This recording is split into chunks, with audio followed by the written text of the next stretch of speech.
I held hands with my grandma by the shore. The waves crash and swallow themselves over and over and over again.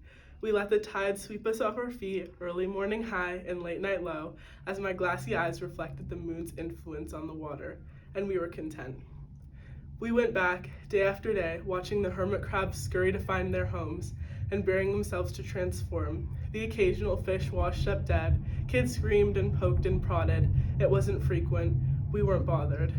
My grandma sat her hands crossed on the table. I worried. I could see reefs of anemones and coral and moss inside her eyes.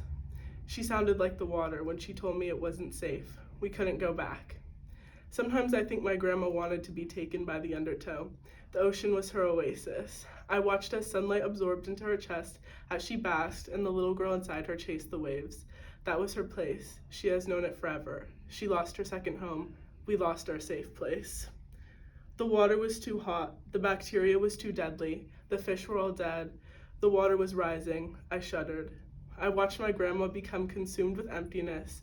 The urchins and moss and pools flooded from her eyes, her hands cracked and dried. No more pruny fingers we once joked about. Her laugh left with the currents. The wind drove her south, away. From me, we mourned.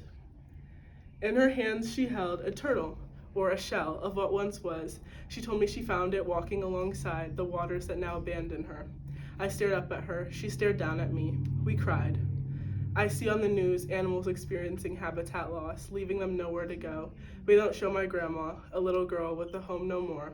I know she feels small and unseen, like a grain of sand lost in the mix, or plankton floating by, just to be swallowed by a whale. I know she feels, I know she longs for, I know she yearns. We feel hopeless. I hope she evaporates into the sky one day and returns in a storm that cools the water and breathes life back into the sea. I hope her emptiness turns to rage and she storms, demanding that people see, forcing people to believe, and pressuring people into the truth that this water was once hers too.